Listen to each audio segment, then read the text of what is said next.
Man, this show's getting good, so I decided to make some content on it.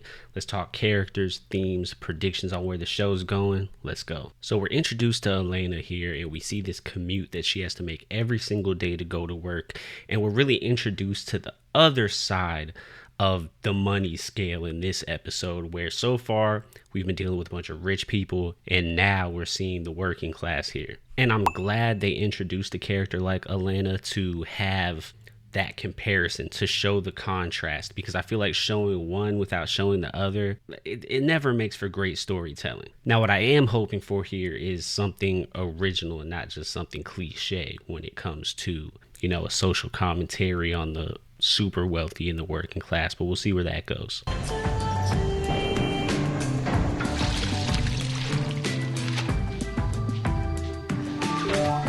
I think her mopping up that blood is either a callback to the first episode with the flash forward with whoever Coop ends up killing, or foreshadowing to that moment of she's gonna help clean up the mess that he makes. We'll see what happens. I felt so bad for her right here. She just got done with a really hard day, gets in the bath to relax.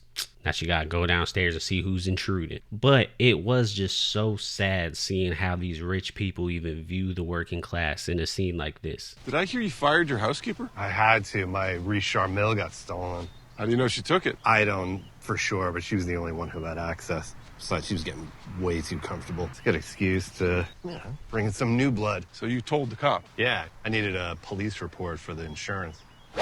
Nice. So you're covered. Yeah, sure, we'll get a fat check, but it's a limited edition piece. Irreplaceable. So he sees a human life as disposable, but a watch as irreplaceable. And he just waves off the fact that he's about to get a $250,000 check. Like wealthy people are wild, man. So she gets in on the gig, and then it introduces her family and more of her backstory and plot, which she wants to make a lot of money to help out her family, who is dealing with immigration problems and just dealing with poverty, basically. Now, what's interesting here is, and they never say, but I want to know what her cut is from stealing everything, because she has the network. She has the network of the other maids that know what's going on. She has her cousin here who's giving her the security passcodes. And so, like, if it wasn't for her, Coop wouldn't be able to do nothing. So she better be getting a good cut. Also, if you want to watch this video with no ads, you can do that by signing up for the Foster fam, either through Patreon or becoming a YouTube member. Now, there is something interesting about Elena's character right here. So right here, when Coop goes away, she's like looking, and I know she just looks in the refrigerator here, but then she starts snooping around. She's looking for something. See? And now she's acting all nonchalant like she wasn't. I don't know what's going on there. But overall, I really enjoyed Elena's character in this episode, and I want to see where she goes, where her storyline goes. But real quick, leave a comment and tell me what your favorite moment of this episode was. You want to know someone who I don't trust at all, though? Barney. I do not trust this man at all. He's definitely up to something, and he's trying to screw Coop over. I just don't know how yet. So Barney has been obsessed with trying to get Coop to lawyer up with this one specific guy who we find out is in cahoots with Coop's ex-boss. So that's weird. But then also, I thought it was just a joke about how Barney's wife was overspending in the renovations and all that kind of stuff.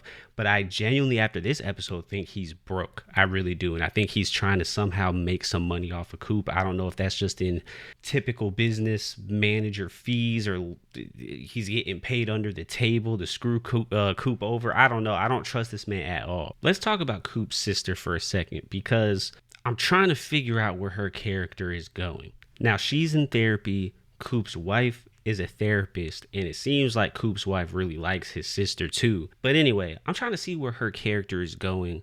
She seems to be an inspiration for Coop's son, but I don't know the importance yet as to why her playing music and all that is important. It keeps getting brought up. That's the development of her character, getting this open mic night or whatever she's doing, her gig. Then she's singing at Mel's birthday party. Like, I think that singing performance somehow is going to come back and be extremely important at one point. But I do want to talk about her mental health for a second, and also kind of going back to the immigration theme that was brought up in this episode. They're just so timely right now with the ridiculous things RFK Jr. is talking about with all of this insane immigration and deportation nonsense that's going on due to our administration right now. Like, these topics that are being brought up in this show, extremely important at the moment, and they like really made this episode hit hard for me. Okay, now let's talk about Coop, and then we're going to talk about Mel to finish things off. So Coop and Elena,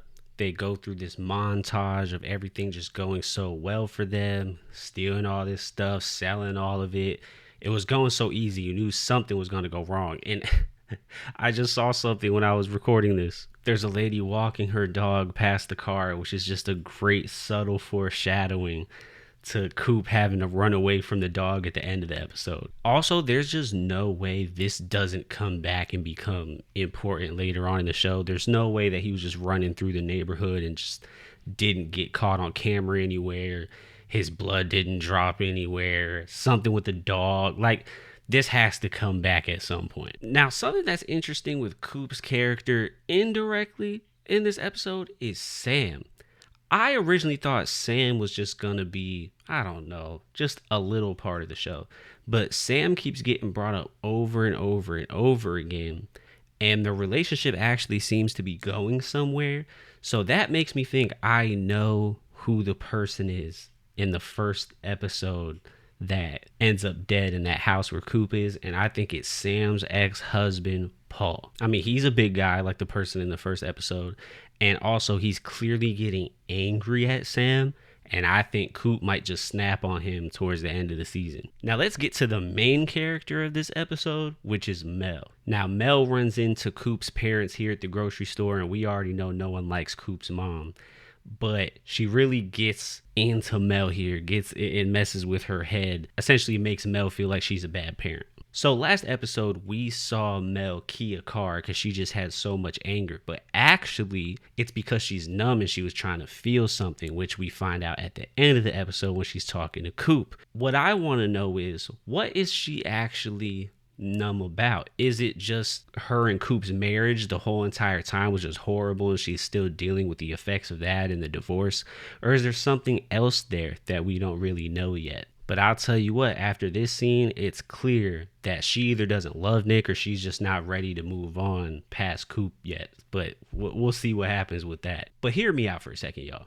You're telling me that Mel and Coop went on this trampoline and were gone for basically the whole night, and Nick never found them? No one ever asked where the birthday girl was? Like, nothing. Like, how did this even happen? How did they get this much alone time during this party? And where is Nick at? Did this man leave? Did he go home? What happened? And also, Coop one up Nick in this episode right here. A Meltini. Tonight's signature drink. Baby, I just really want a vodka martini. Very dirty. Yeah, that's what the Meltini is. I know what you like, babe.